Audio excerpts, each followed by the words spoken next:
운전이라는 제목으로 오늘 말씀을 살펴보겠습니다. 이스라엘 백성들이 출애굽을 해서 40년 동안 광야길을 걸어가는 그 행진이 마치 우리가 인생길을 걸어가는 것과 흡사하다.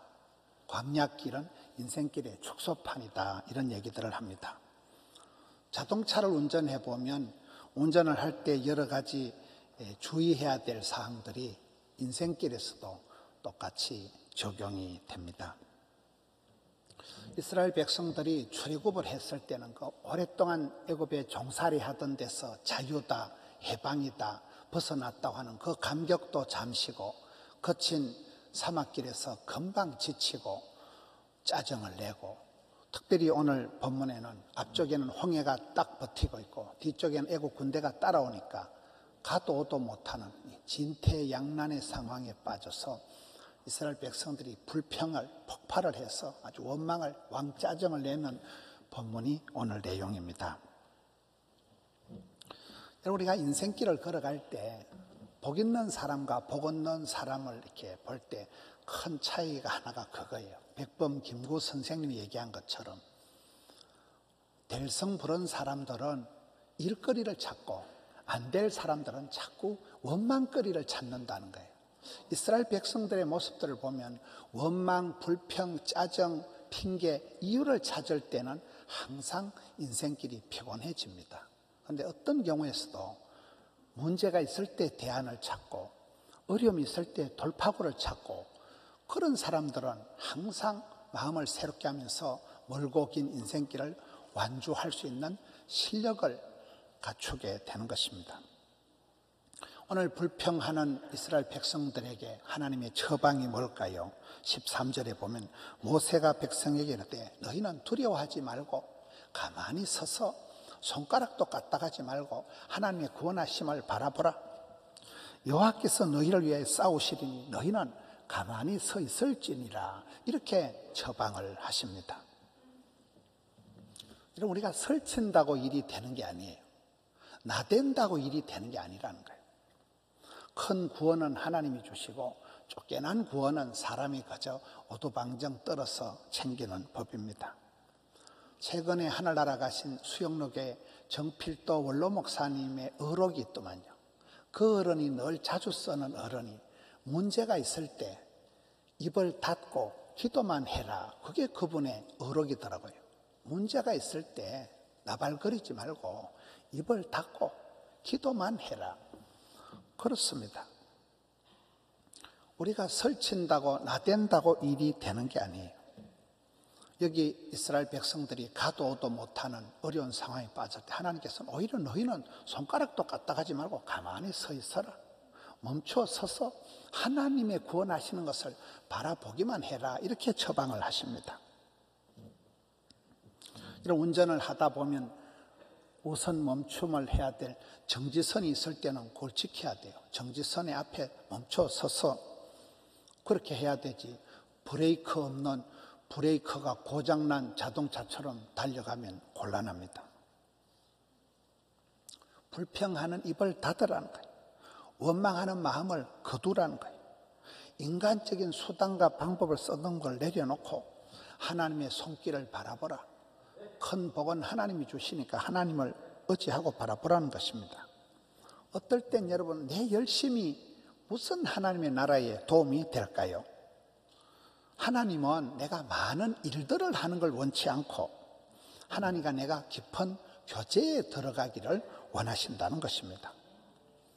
수고하고 무거운 짐진 자들이 먼저 주님 앞에 와서 안식을 하고 짐을 얻고 배터리 충전하고 난 뒤에 나가서 일을 해야 됩니다.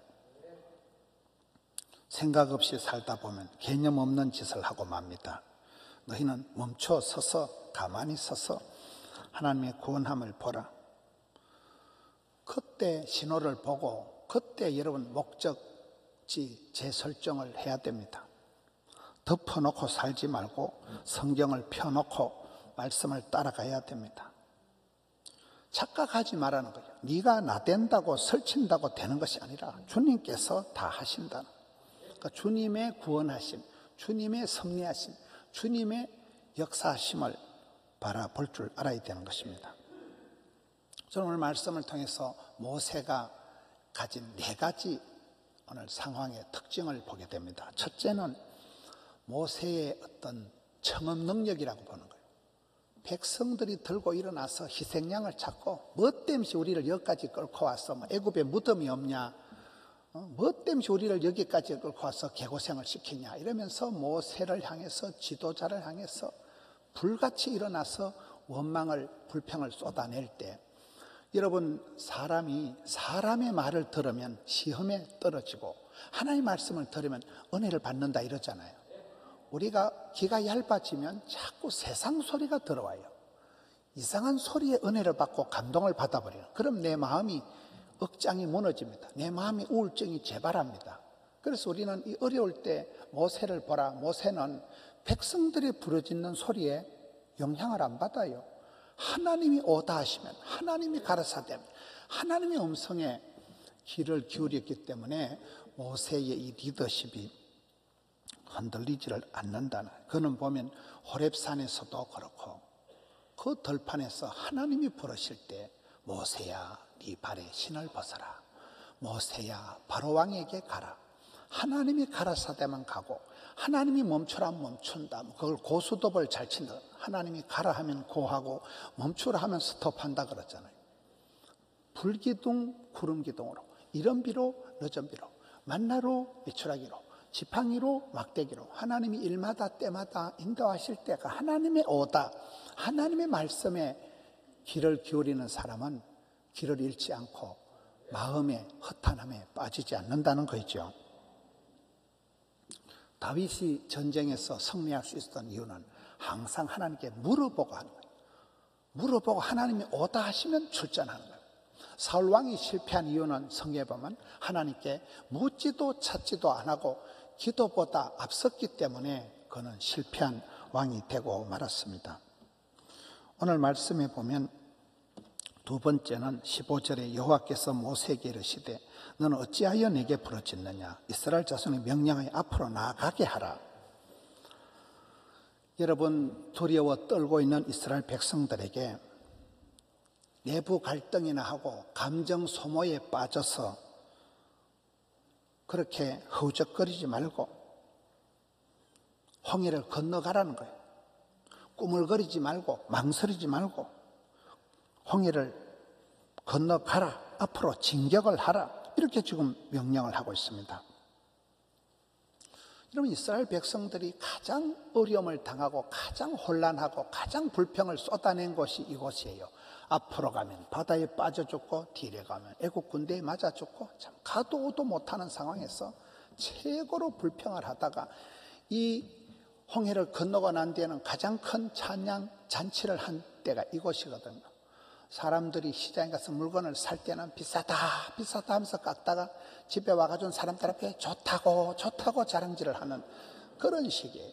제일로 불평을 하다가 제일로 감사를 한 데가 이 자리라는 거예요. 여러분, 최악의 상황에서도 하나님이 오다 하실 때 꼬물거리지 마라, 망설이지 마라, 미적거리지 마라, 두려워하지 마라, 그냥 진격해라, 못 먹어도 고다, 나아가라. 그럴 때 그들이 바다를 맨바닥 밟듯이 홍해를 도하하게 되는 것입니다. 여러분, 성령이 임하시면 경계선 장애를 뛰어넘는 예루살렘과 온 유대와 사마리아와 땅끝까지 한계를 뛰어넘는, 경계선 장애를 뛰어넘는다는 거예요. 감정선을 넘어서는 거예요. 하나님의 권능이 임하시면 이 진퇴양난의 최대 위기에서 하늘문이 열리고 바닷길이 열리고 이 자리가 그런 기적의 현장이 되는 것입니다. 그래서 우리는 신앙생활 할 때 머뭇거리지 말아야 돼. 두려워 말라, 놀라지 말라, 떨지도 말라, 쫄지도 말라. 하나님이 오다 하시면 그냥 나아가면, 가면 되고 안 가면 안 되고, 하면 되고 안 하면 안 되고, 그런 것입니다. 뭐 안동역에서 노래처럼 못 오는 건지 안 오는 건지, 안 오니까 그런 거죠. 뭐 그런 걸 기다릴 것도 없는 거죠. 우리는 항상 가서 제자 삼아라, 진격을 해야 되는 거예요. 현실을 딛고 일어나야 됩니다. 무섭다고 두렵다고 눈치만 보고 있지 말고 이스라엘 백성들에게 건너가라는 것입니다. 인생은 건너가는 것입니다. 한계를 뛰어넘는 것입니다. 체력의 한계를 뛰어넘고 여러분 코로나가 왔다리 갔다리 하지만 물질의 한계를 뛰어넘고 있어도 되고 없어도 되는 물질이지만 물질의 한계, 체력의 한계, 지역의 한계, 모든 한계를 뛰어넘고 그렇게 점프하는 것이 인생입니다.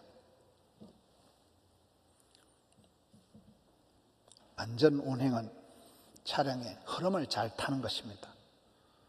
저는 옛날에 일본에 가보니까 일본 사람들은 크락션도 안 울리고 일본 사람들은 도로도 좁다랗고 차도 쪼면하고 그런데도 흐름이 좋더라고요.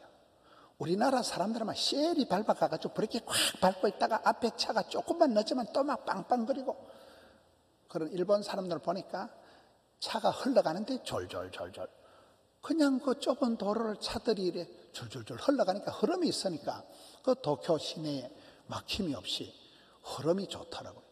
여러분 건강도 그렇습니다. 피가 잘 흘러가는 게 건강한 거예요. 피가 고나고 피가 뻑뻑하고 피가 안 흘러가는 게 그게 심혈관의 중풍이고 고혈압이고 심장병이고 다 그렇잖아요. 차량 운행도 흐름입니다. 고속도로에는 싱싱 달려줘야 돼요. 고속도로에서 한 20km 이래 가다가는 뒤에서 노다지 쿵쿵 받칩니다. 이러면 골목길에는 무조건 천천히 가야 돼요.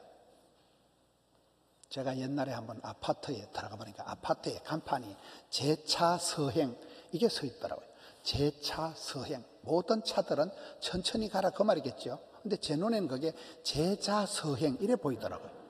제자 훈련을 하고 있을 때 왜 교회 와서 성경 공부를 하고 제자 훈련을 받으면 어리버리해지고 사람이 막 주눅이 들어가지고 이것도 저것도 못하고 크리스찬들이 우물쭈물하고 어리버리한 그런 모습. 제자들은 천천히 가라는 거구나. 제자 서행으로 보였어. 뭐 개 눈에는 뭐밖에 안 보인다더만은. 여러분 우리가 믿음, 소망, 사랑이 자라면 담대해지고 거침없이 나아가는 사람이 돼야 되는데 어떻게 교회 와가지고 눈치만 넓고 겁만 늘어가지고 이것도 저것도 못하고 그렇게 우물쭈물하고 제자 서행을 하게 되는 경우가 많다는 거예요. 오늘 세 번째 말씀은 16절에 보면 지팡이를 들고 손을 바다 위로 내밀어 그것이 갈라지게 하라. 이스라엘 자손이 바다 가운데서 마른 땅으로 행하리라. 그럼 세 번째 모세에게서 중요한 모습은 지팡이 하나를 들고 있었다는 사실입니다. 여러분 지팡이가 뭡니까? 그냥 짝대기 하나예요. 모세가 애굽에서 로열 코스를 마스터하고 참 애굽의 왕자의 그 당당한 모습이었을 때 그가 사람을 때려 죽이고 살인자가 되고 야반 도주를 할 때 모든 걸 내려놓고 나왔습니다.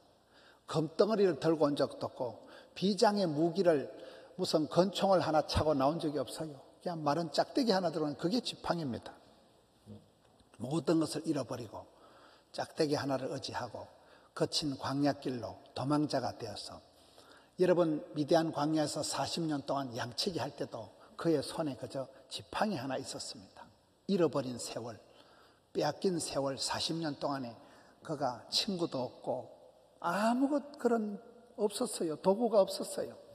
그까지 그 말라 비틀어진 짝대기 하나를 들고 목동 생활을 했습니다. 하나님께서 그를 부르셔서 바로왕에게 다시 가라 할 때도 비장의 무기를 무슨 최종병기를 들고 간 게 없어요. 짝대기 하나 들고 막대기 하나 들고 왔습니다.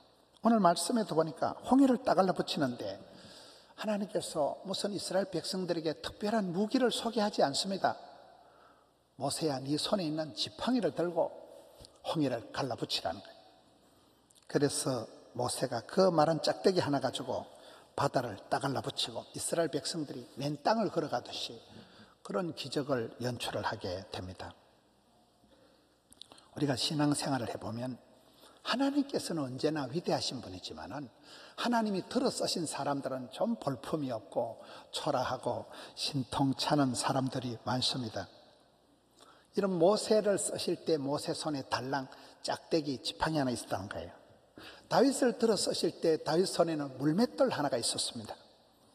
기도원을 들어 쓰실 때는 기도원에게 보리떡 덩어리, 그것까지 수제비 만드는 밀가루 덩어리 하나 보여주었습니다. 엘리야에게 갈멜산에서 응답하신 하나님은 손바닥만한 구름 하나 떠올랐어. 손만한 구름 하나 둥실 떠올라서 3년 6개월 만에 하늘이 갈리고 비가 내려온 것입니다. 라합의 온 집안이 구원받을 때는 붉은 천조가리 하나 달아놓고 온 집안이 구원받습니다. 베세다 들판에 5,000명을 먹이는 기적이 일어날 때는 달랑 물고기, 메리치 대가리, 감자 쪼가리 몇 개 5병 가지고 우리 하나님이 기적을 만들어 가시는 것입니다.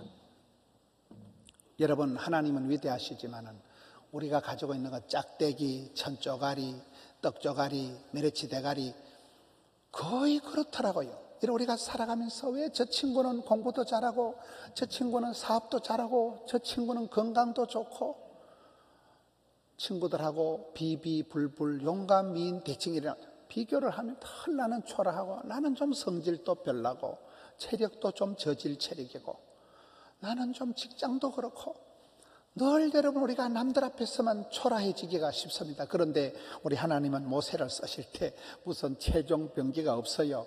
짝대기 하나 가지고 보리떡 하나 가지고 천쪼가리 하나 가지고 얼마든지 기적을 만들어 가시는 분이 주님이시기 때문에 우리가 인생길에도 그렇습니다. 남들 바라보고 기죽을 필요가 없어요.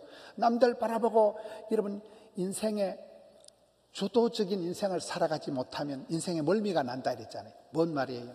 차를 운전할 때 내가 핸들을 잡고 가는 거예요. 핸들을 잡은 사람이 멀미할까요? 옆에 얹혀가는 게 멀미할까요?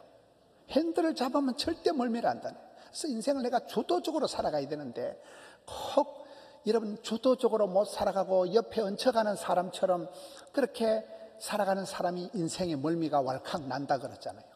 인생의 핸들을 잡고 가는 사람은 주도적인 사람은 멀미가 안 난다 그러죠.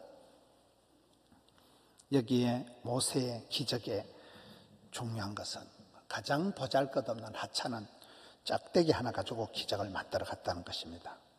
그리고 모세에게서 보면 모세는 어려울 때마다 외로운 길을 걸어 팔자가 누구보다도 서러운 길을 걸어갔던 사람이 모세 같지만 모세 옆에 항상 반려자가 친구가 돕는 자가 있었다는 사실입니다.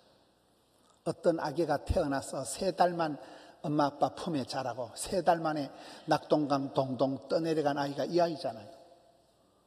그럴 때 엄마를 잘 만나요. 여러분 엄마 요괴벳이 무슨 이화여대 유아교육학과를 나오고 동주여대 유아교육학과를 전공한 적이 없어요. 무학이에요. 무학. 요괴벳은 일장무시겠지만은 셋째 아들을 낳아놓고 아따 우리 아들 잘생겼다 아름다운 아이를 보고 셋째 아들의 영혼의 진선미를 볼 줄 알고 하나님이 우리 아들을 귀하게 들어 쓰실 건데 여러분 그 수상한 시절에 사내아이는 태어나면 강물에 던져 죽여야 되는 그런 서러운 팔자에 내는 안 한다.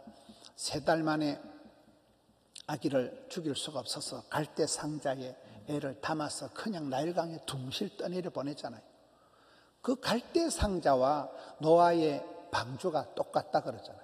갈대 상자나 노아의 방주나 키도 없고 노도 없고 선장도 없었지만 물결 치는 대로 흘러가는 것 같지만 하나님께서 그의 길을 인도하신다는 거죠. 여러분 누나를 보세요. 누나 미리암 미리 안다고 여선지 미리암 누나가 그 떠내려가는 동생의 갈대 상자를 추적 60번 해가지고 엄마 생모를 공주님에게 유모로 소개하는 결정적인 역할을 누나가 합니다.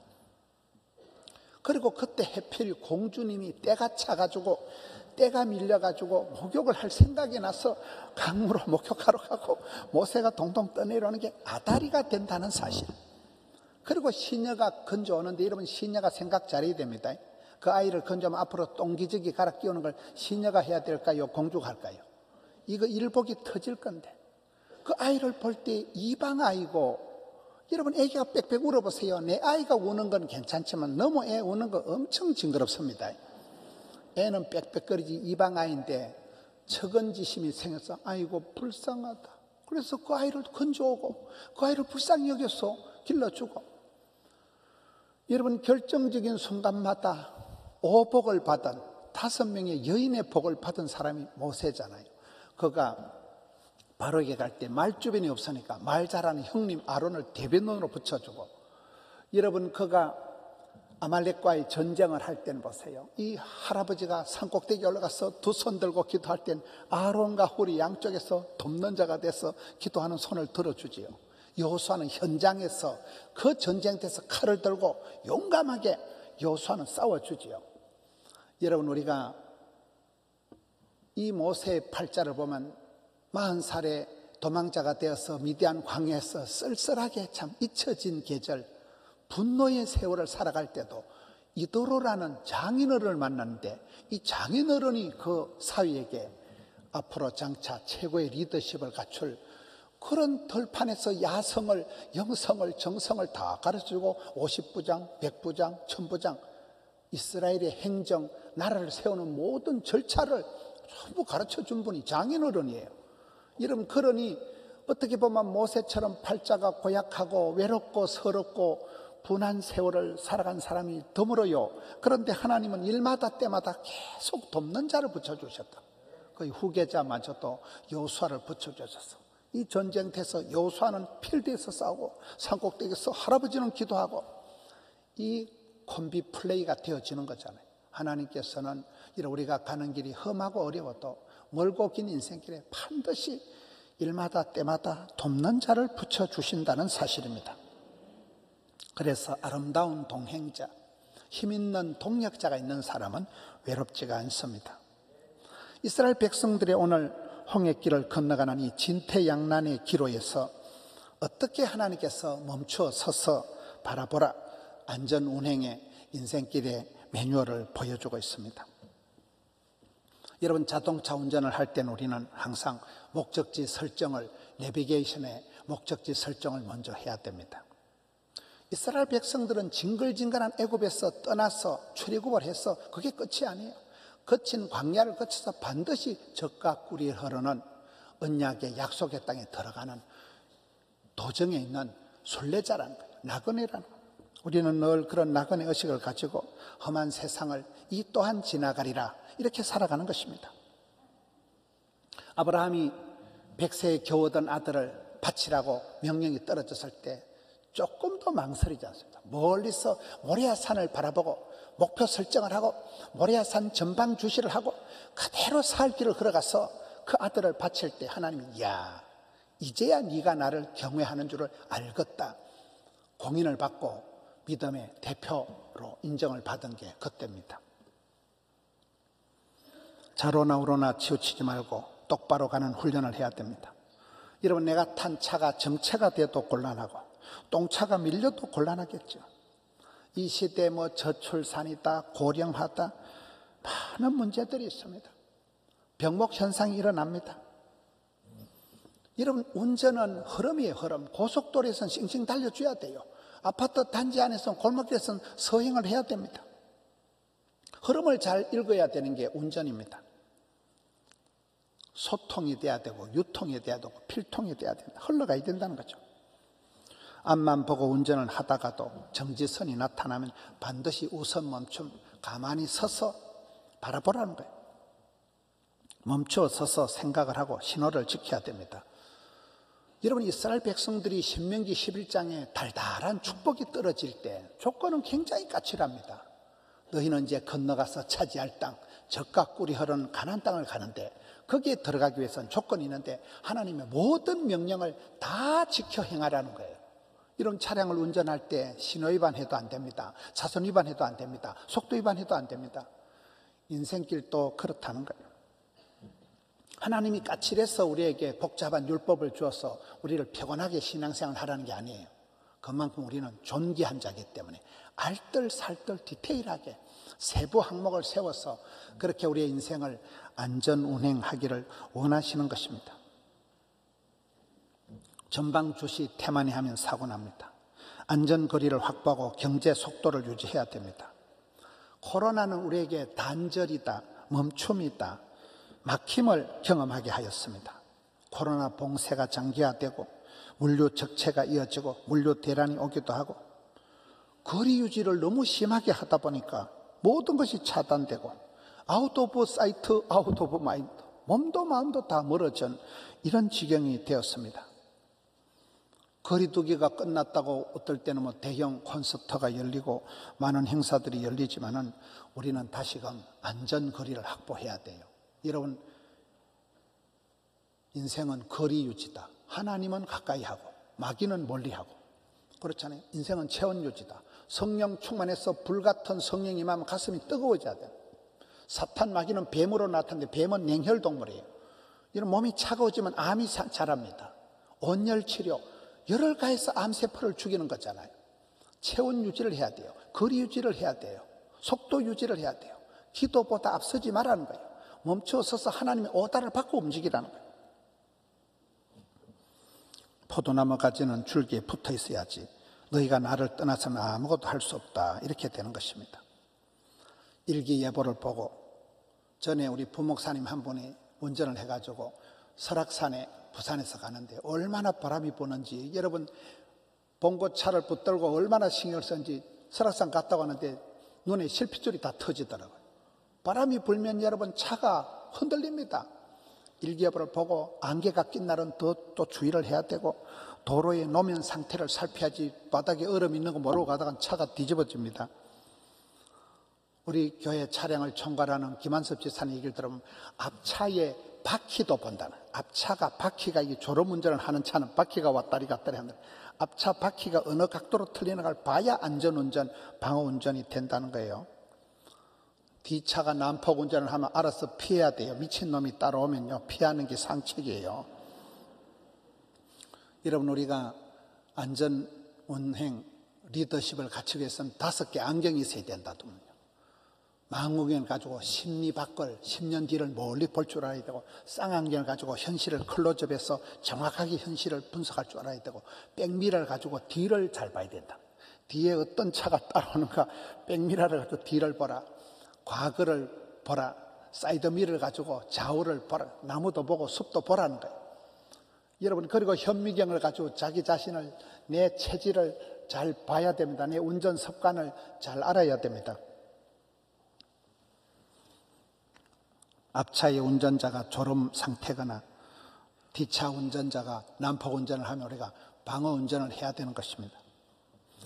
믿음의 형제 자매들과 함께 신앙생활 하면서 말씀을 풍성하게 나누고 기도의 파트너십을 형성하고 찬양의 권능을 맛을 보고 섬김의 동력자들이 될 때 영적인 파도를 타게 되고 은혜의 물결에 우리가 계속해서 내가 지칠 때 아름다운 동력자들을 통해서 다시금 힘을 내고 그렇게 나아가게 되는 것입니다.